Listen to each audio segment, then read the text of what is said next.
Hello dear students, welcome to our YouTube channel शिक्षक तक digital. My name is Saurabh Gupta and I teach English for competitive exams. Dear students, आज फिर मैं आपके लिए एक मॉक टेस्ट लेकर के आया हूँ, मॉक टेस्ट नंबर 22। इसे हमें सॉल्व करना है। चलिए स्टार्ट करते हैं। सेंटेंस हमारे जो है स्टार्ट है सेंटेंस करेक्शन से। तो देखिए सेंटेंस करेक्शन हमारा दिया गया है। First question, will you please give me little milk for my cat. ये सेंटेंस है, इसमें गलती फाइंड आउट करनी है। तो आपको मैं थोड़ा सा बताना चाहूँगा कि एक जगह पर हम जो है लिटिल यूज़ करते हैं, लिटिल, और आ लिटिल का भी यूज़ करते हैं और द लिटिल का भी यूज़ करते हैं। ठीक है, इसी तरह से हमारे फ्यू होते हैं कि हम फ्यू का यूज़ करते हैं, आ फ्यू का यूज़ करते हैं और द फ्यू का यूज़ करते हैं। कंडीशन हमारी सेम है, लिटिल का यूज़ काउंटेबल के लिए और फ्यू का यूज़ अनकाउंटेबल के लिए। ठीक है, अब देखिए इनका मतलब क्या होता है लिटिल फ्यू का। इसका मतलब होता है almost zero, almost zero but not zero, लेकिन ज़ीरो नहीं, इसका मतलब ना के बराबर। ठीक है, ना के बराबर। लिटिल और फ्यू इसका मतलब होता है कुछ, यानी कुछ ना कुछ होगा, सम अमाउंट होगा। इसके बाद में द लिटिल द फ्यू, इनका मतलब क्या होता है, इसका मतलब होता है जितना भी है वो सब, जितना भी है वो सब।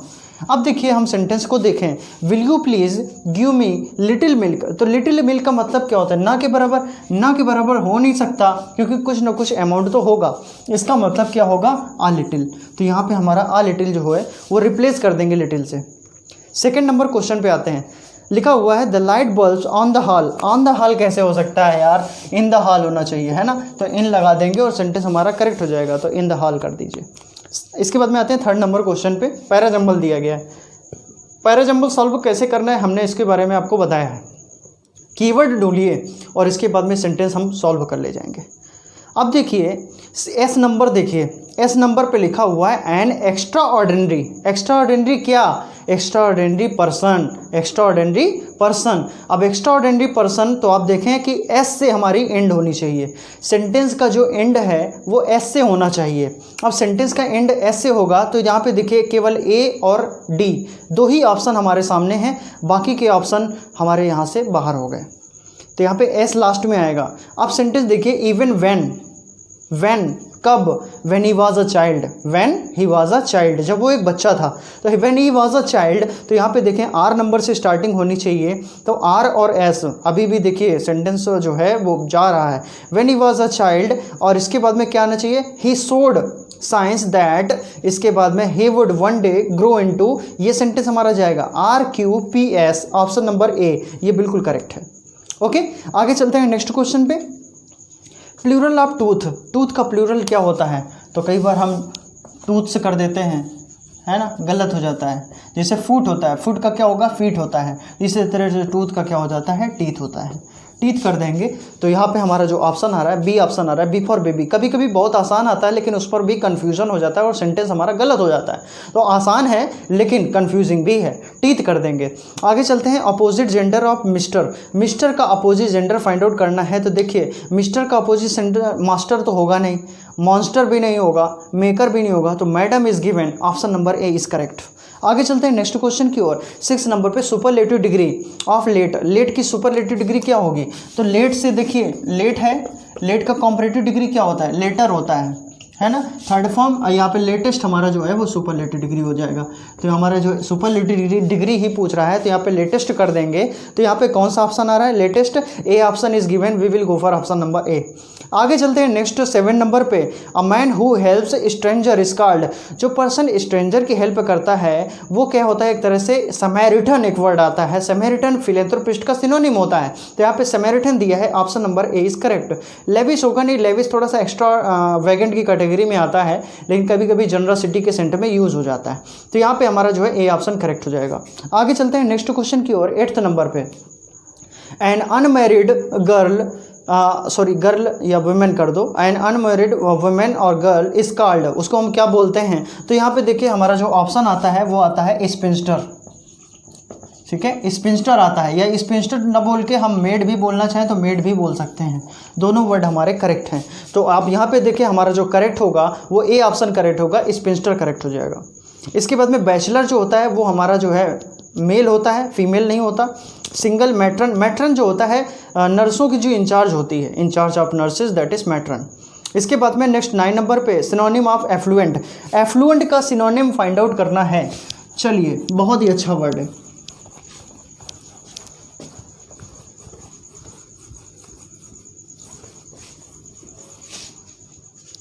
सॉल्व करते हैं। देखिए एफ्लुएंट दिया है,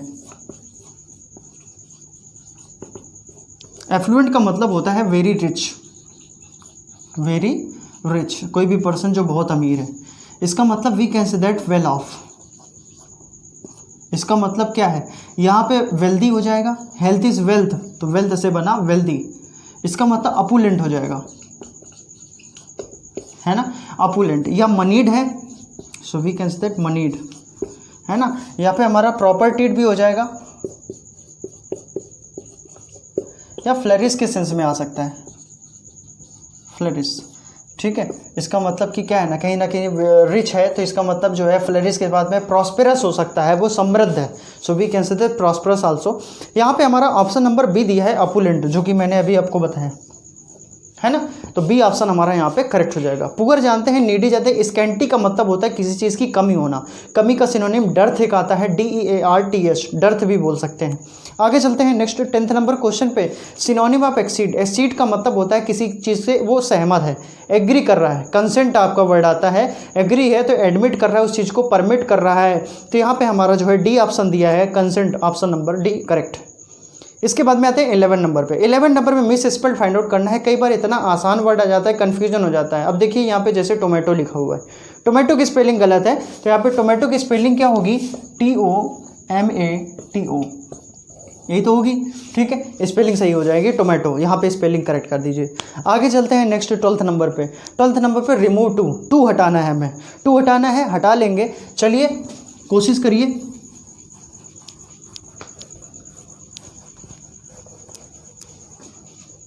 देखिए टू हटाना है, सेंटेंस हमारा लिखा हुआ है the news is too good to be true, तो यहाँ पे the news is too good की जगह हम क्या कर देंगे, सो गुड, और यहाँ पे दैट लगा देते हैं। न्यूज के अकॉर्डिंग हमारा क्या आ जाएगा, इट, और इट के बाद में हमारा क्या आ जाएगा, कैन आता है। अगर इज एमआर है तो कैन आएगा, और अगर वाजवर हो जाएगा तो कुड हो जाएगा। निगेटिव कर देते हैं अगर सेंटेंस हमारा पहला पॉजिटिव होता है। It can not be true, it can not be true. तो यहाँ पे आप देखें A option is given, we will go for option number A. Okay, correct है। आगे चलते हैं 13 नंबर पे। 13 नंबर पे चेंज द नरेशन, नरेशन हमें चेंज करना है। तो लिखा है Mohini said to me trust in God, God में ट्रस्ट करो। तो मोहिनी ने एडवाइस किया, मोहिनी एडवाइज्ड मी, और इंपेरेटिव सेंटेंस में हमारा जो कंजक्शन आता है वो टू आता है, to trust in God. Option number D is given, we will go for option number D. आगे चलते हैं नेक्स्ट 14 नंबर पे। Change into interrogative form, interrogative form में चेंज करना है। Money does not grow on trees, money जो है वो कहीं पेड़ पर नहीं उगते हैं, यही कहने का सेंस है। तो यहाँ पे देखिए इसको इंटेरोगेटिव बनाना है, तो यहाँ पे हम बेसिकली हेल्पिंग वर्ब से स्टार्ट करेंगे। तो आप देखें हेल्पिंग वर्ब से स्टार्ट होगा तो डू डज यही आना चाहिए, इसी से स्टार्ट होगा क्योंकि सिंपल प्रेजेंट, प्रेजेंट इंडेफिनिट में है। Does money grow on trees, option number A is given, option number ए हमारा करेक्ट हो जाएगा। इस तरह के क्वेश्चन आ जाते हैं। इसके बाद में हमारा जो है एडजेक्टिव ऑफ सर्कल, सर्कल का एडजेक्टिव पूछ रहा है। एडजेक्टिव हमारा सर्कल का हो जाएगा सर्कुलर, सर्कुलर कैसा है, सर्कुलर है। तो यहाँ पे सी ऑप्शन दिया है, option number C is correct. 16 number से 20 नंबर तक हमारे FIB दिए हैं, फिलिंग द ब्लैंक्स दिए हैं, ठीक है। सबसे ज़्यादा अगर क्वेश्चन आपके आते हैं तो वो फिलिंग द ब्लैंक्स के आते हैं। फिलिंग द ब्लैंक्स आपका बहुत ही अच्छा होना चाहिए। 16 नंबर पे लिखा हुआ है Aldous he is a rich man, हालांकि वो रिच मैन है। इसके बाद में he is not cruel for the poor, वो क्रूएल भी नहीं है पुअर के लिए। तो यहाँ पे हमारा क्या आ जाएगा, यट आ जाएगा, ठीक है, क्योंकि कॉमा वगैरह नहीं लगा हुआ इसलिए हम यहाँ पे यट का यूज़ कर देंगे। आगे चलते हैं नेक्स्ट 17 नंबर पे व्हाट, इसके बाद में एक्सक्लेमेटरी सेंटेंस में देते हैं what a beautiful scene, what a beautiful boy, what is a beautiful person. यहाँ पे हमारा देखिए यहाँ पे क्या आ रहा है, ए ऑप्शन आना चाहिए, ऑप्शन नंबर ए करेक्ट हो जाएगा। इसके बाद में नेक्स्ट 18 नंबर पे है सी स्टूड, और बोलते हैं ना कि डोर पर है, डोर पर है, at the door, at the door. At the door लगाते हैं तो यहाँ पे एट आ जाएगा, तो यहाँ पे जैसे बोलते हैं ना mister Mishra is at the door, ठीक है, तो यहाँ पे हमारा जो है एट आ जाएगा, सी ऑप्शन हमारा करेक्ट हो जाएगा। आगे चलते हैं 19 नंबर पे। 19 नंबर पे लिखा हुआ the great patriot and writer, इसके बाद में कम, बताइए इसका आंसर।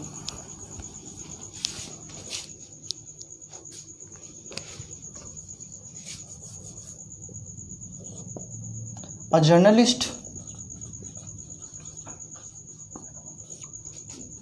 and poet has या have not arrived yet। ये क्वेश्चन मैंने लिखा हुआ है। येट एक कीवर्ड होता है जो बताता है कि सेंटेंस हमारा प्रेजेंट परफेक्ट टेंस में, परफेक्ट टेंस में है। अ जर्नलिस्ट एंड पोएट, आप देखिए यहाँ पे एक में आर्टिकल लगाया, दूसरे में नहीं लगाया।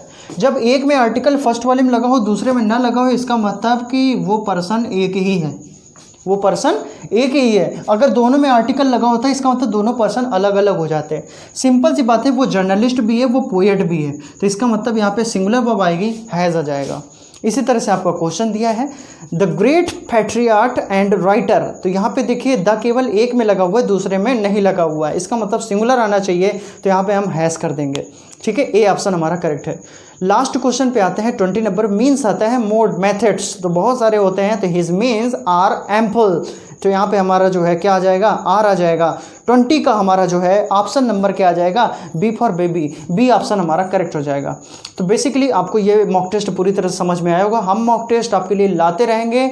एक और वीडियो मैं थोड़ा सा प्लान कर रहा हूँ, PQRS का, पैराजंबल का, एक क्वेश्चन पैराजंबल से आ जाता है, ज़्यादा बड़ा नहीं आता, शॉर्ट आता है, तो बिल्कुल उसको आप सॉल्व करना। जो भी आपका वीक जोन है उस पर और ज़्यादा वर्क करिए, प्रैक्टिस बिल्कुल करते रहिए। टाइम बहुत कम है आपके पास में, इसीलिए मैं हॉलीडेज़ में भी दशहरा में घर आया हूँ, लेकिन वही घर से ही मैं वीडियो बना रहा हूँ आपके लिए। तो बिल्कुल मैं चाहता हूँ वीडियो आप इसको जो है शेयर करें, थोड़ा प्रमोट करें, क्योंकि मैं चाहता हूं कि अब जो है थोड़ा सा आगे बढ़ना चाहिए। तो मैं बस इतना ही चाहूँगा कि आप एक दिन के लिए अपने व्हाट्सएप पर स्टेटस में मेरा लिंक लगाइए और लोगों को थोड़ा सा मेरे बारे में बताइए। तो आज की क्लास में हम बस इतना ही रखेंगे, नेक्स्ट क्लास में मिलते हैं कुछ और नए मॉक टेस्ट के साथ में। जय हिंद।